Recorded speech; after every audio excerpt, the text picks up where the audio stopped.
Hey everyone, my name is Josh and welcome back to your fourth stimulus package and news update.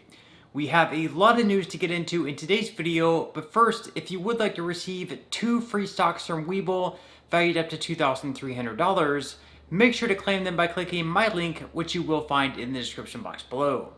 Okay, so starting off today's video, we have a geography lesson starring an official of the Taliban. First question of the day, where is Afghanistan located on the globe? C'est ça que vous voulez que je vous montre? Pourquoi? Je vais la tourner côté Afghanistan. Où est l'Afghanistan?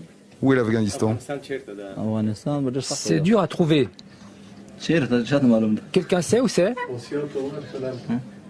Trouve déjà l'Asie.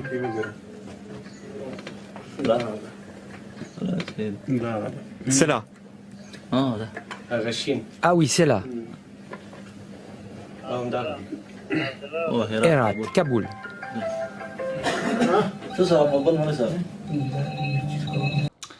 In some other news, even though Senators Joe Manchin and Bernie Sanders are on the same team, they're both Democrats, the two are really beginning to have a really heated and personal debate. CNN reports there's an unwritten rule in the Senate that no senator from your own party should try to mess with you in your state, which is what makes what Vermont Senator Bernie Sanders did on Friday very interesting and potentially explosive. Sanders took to the pages of West Virginia's Charleston Gazette-Mill to make the case for an expansive version of President Joe Biden's social safety net legislation, which would rethink the role for the government in everything from immigration to the environment and back. In this newspaper, it said, quote, "Poll after poll shows overwhelming support for this legislation.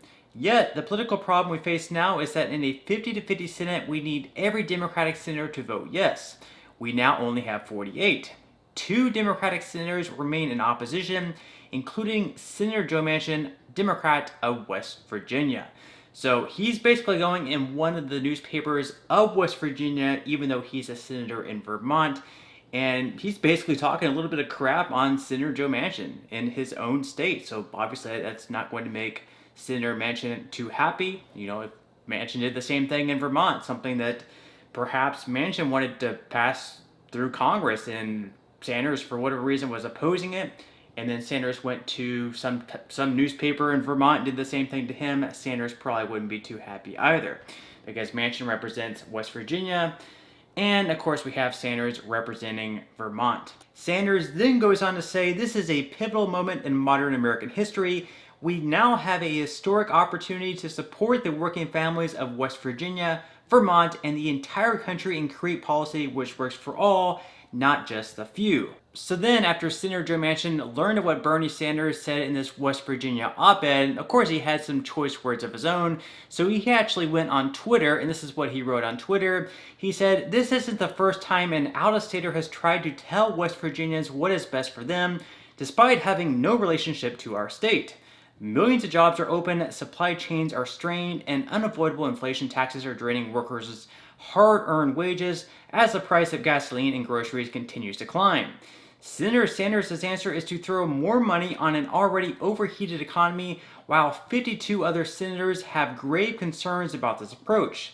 To be clear, again, Congress should proceed with caution on any additional spending, and I will not vote for a reckless expansion of government programs. No op-ed from a self-declared independent socialist is going to change that."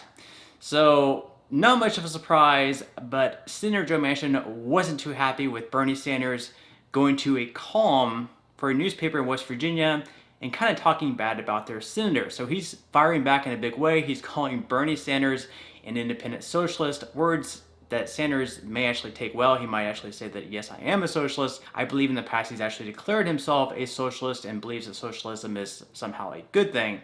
So anyways, he's not too happy about that, and he's saying that just because a self-declared independent socialist is coming to a West Virginian column and writing his op-ed, putting pressure on me basically, I'm still not going to accept the deal. Of course, we all know that right now Joe Manchin wants to spend around $1.5 trillion in the reconciliation package, whereas we have Bernie Sanders And all the progressive Democrats, really their floor realistically is probably $3.5 trillion, although they did say they would come down as long as they kept all their programs in there. So there's a huge disparity in the price tag, about $2 trillion if we compare 1.5 to $3.5 trillion. And then we also just have clear differences in what the two want in the package. Joe Manchin has said that we don't want to become an entitlement society, that we should be empathetic for families who are in need and may need some of these programs, but we shouldn't be giving these programs to everyone. And people who are earning $100,000 per year, they may not need free community college for their families. They may not need these child tax credit payments.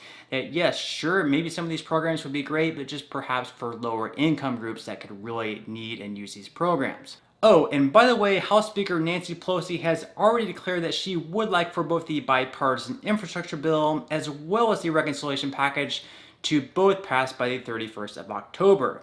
When Senator Manchin was asked by reporters if there's much of a chance that Biden's economic agenda is completed by the 31st, he said that he could not, which really is just an acknowledgement of reality.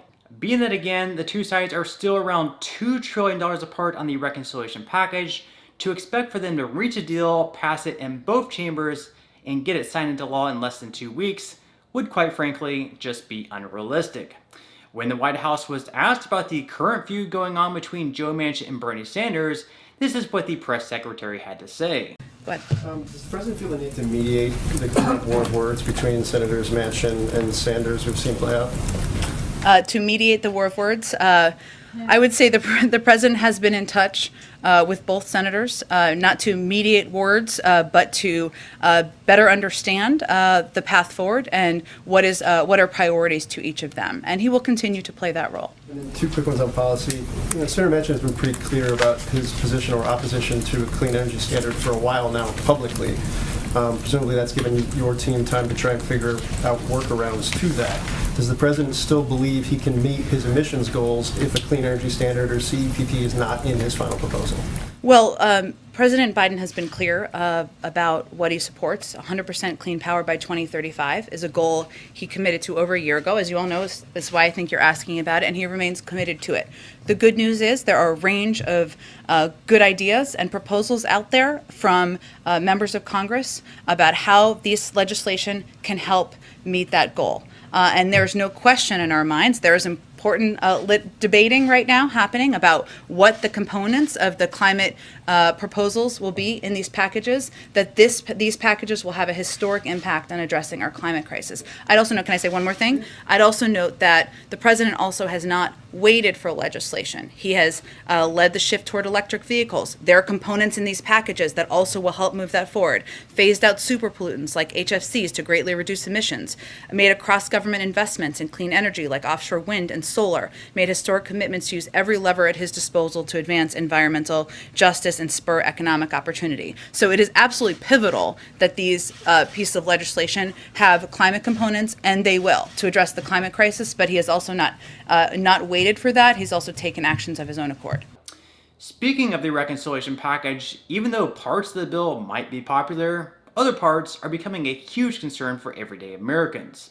This is because right now in the reconciliation package, there is an amendment which would require banks to report any account to the IRS that has at least $600 of total activity over the course of a year. So if you decide to withdraw $600, guess what? The IRS will know of that information. Now, this might not be a huge deal to a lot of people thinking, well, I don't have much to hide anyways. But still, the fact that this is supposed to somehow, according to Nancy Pelosi anyways, crack down on billionaires avoiding taxes, is just ridiculous. The House Speaker is worth $100 million, yet she wants the IRS to crack down on Americans and where they're getting $600 from. See, one of the pay-fors in the Build Back Better bill that's been proposed is IRS cracking down on some unpaid taxes. Banks are starting to get calls from customers, and they're reporting these calls.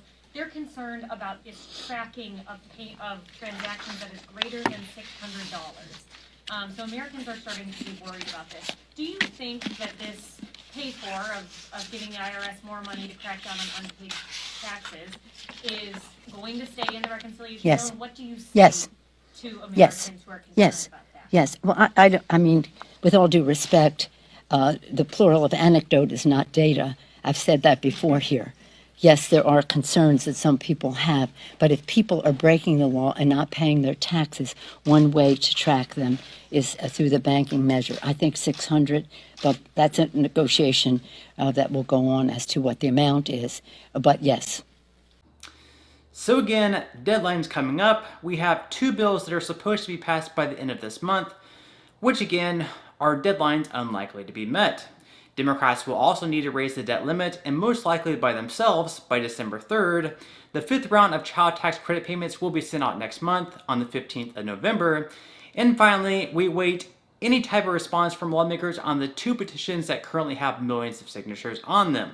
The first being the one on change.org calling for monthly relief payments for Americans, and the second being the one by the Senior Citizens League calling for a one-time $1,400 check to Social Security recipients. While inflation is on the rise and many Americans are struggling to get by, we'll just have to wait and see if any of our elected leaders act. It could be a forced stimulus check, or it could just be getting these prices back under control.